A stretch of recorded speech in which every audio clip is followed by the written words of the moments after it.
كما تحب وترضى عدد ما تحب وترضى يا كريم يا أرحم الراحمين يا أرحم الراحمين يا أرحم الراحمين আমরা জিন্দেগির সমস্ত গুণাগাতা আপনি মাফ করে দিন ইচ্ছা অনিচ্ছা বুঝিয়া না বুঝিয়া দেখাইয়া না দেখাইয়া নফসের দুঃখের মধ্যে পড়িয়া শয়তানের দুঃখের মধ্যে পড়িয়া দিনের আইতে জমিনা কবিরা শিরিক বেদাত কাফিরি কুফরি যত নমুনা গুনাহ করছি সব জায়গা থেকে তওবা করলাম না তওবারে কবুল আর মঞ্জুর ফরমাও জিন্দেগির সমস্ত গুণাগাতা আপনি মাফ করে দাও ইয়া আল্লাহ يا أرحم الراحمين التائبين ذنبكم الله ذنبا المستغفر توبة করে আমাদের গুনাহগুলো বাসা ভরিয়ে দাও ইয়া আল্লাহ توبة করে ডাক্তার নামগান লিখে লিখে বন্ধ করে ডাক্তার নাম দিয়ে দাও ইয়া اللهم اجعلني من التوابين واجعلني من المطهرين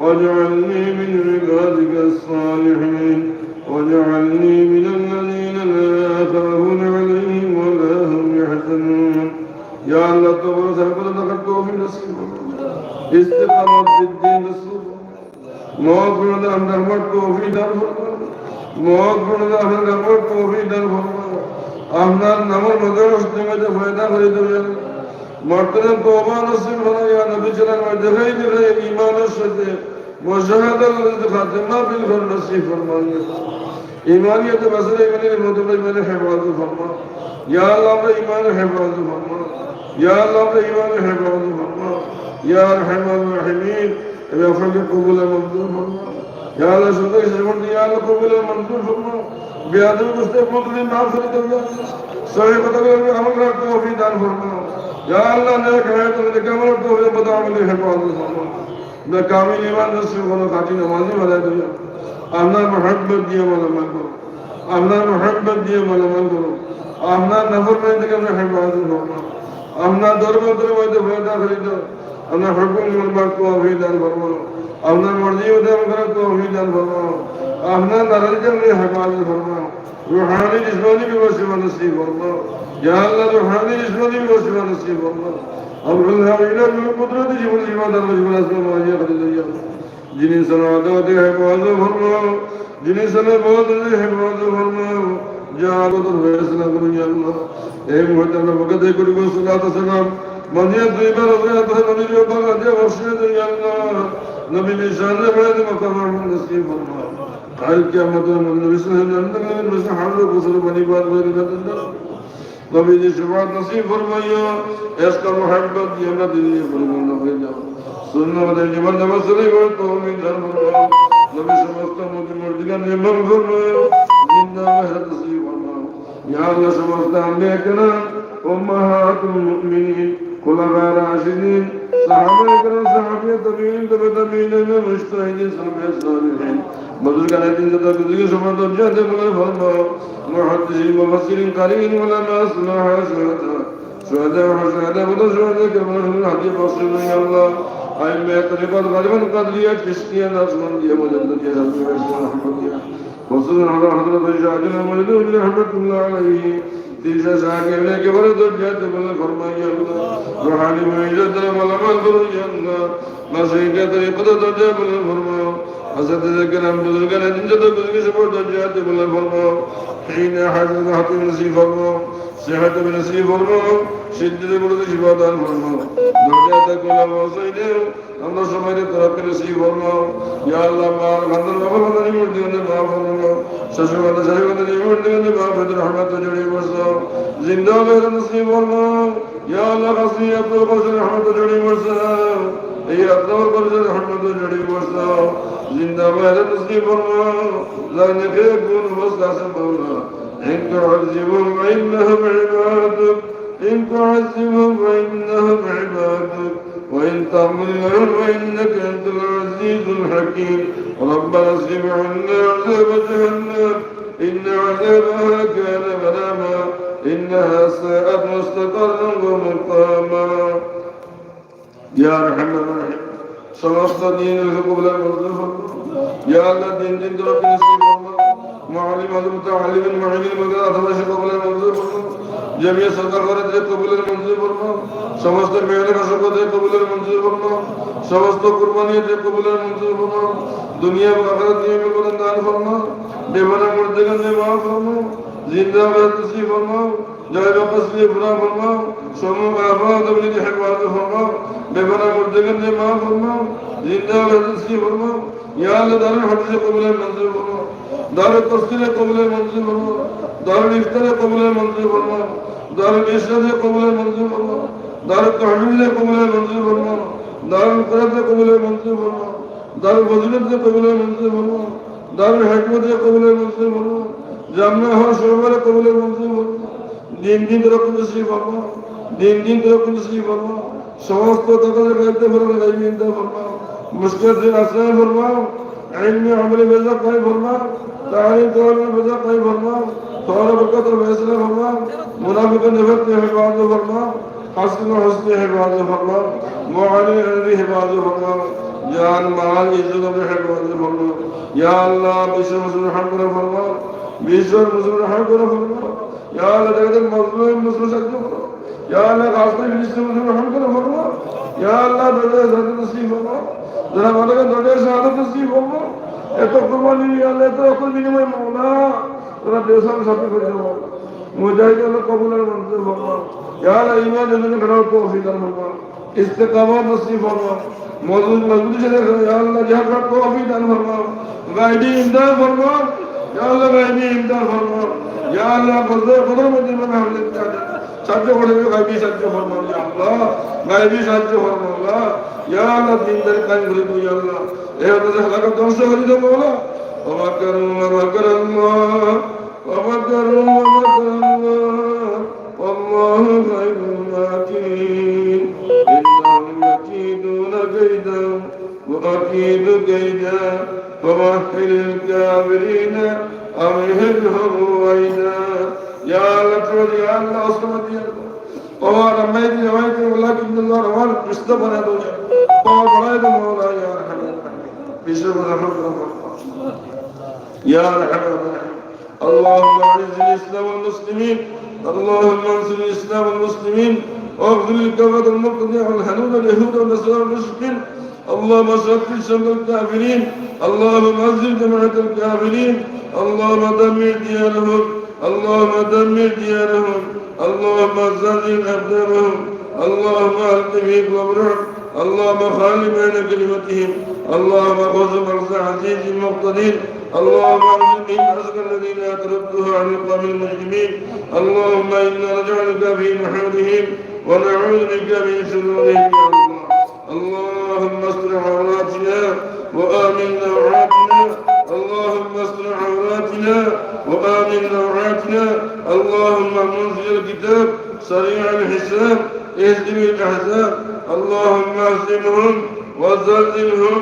اللهم اهزمهم وزلزلهم يا الله আমরা দেশের হেফাজত আমরা দেশের হেফাজত বৈদেশিক আচরণে আমরা হেফাজত দেশে হেফাজত করব ইয়া আল্লাহ দেশের মুসলমানদের অন্তর্মধ্যে দিনের দেশের মহব্বত পয়দা করে দাও ইয়া আল্লাহ স্বাধীন দেশের মহব্বত মানে পয়দা করে দাও ইয়া আল্লাহ প্রত্যেক দিনের স্বাধীন দেশের মহব্বত পয়দা করে দাও ইয়া আল্লাহ ইয়া রহমান রহিম গুলামকে আমরা হেফাজত করব ইয়া আল্লাহ গুলামকে হেফাজত করব اللهم احينا مسلمين وامتنا مؤمنين والحقنا بالصالحين سبحان ربك رب العزة عما يصفون وسلام على المرسلين وعلى عبادك الصالحين وعلى ملائكتك المقربين وعلى آله وأصحابه أجمعين برحمتك يا أرحم الراحمين.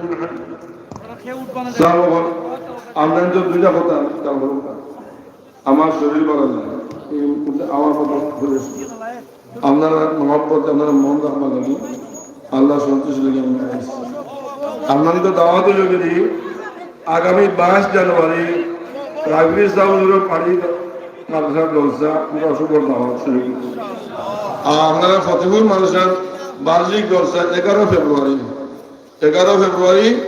রবিবার পড়ছে আমরা সব শনিবার পড়ে এবছর রবিবার পড়ছে 11 ফেব্রুয়ারি রবিবার আপনাদের সবার দাওয়াত আপনারা শরীরকে যা এটা দোয়া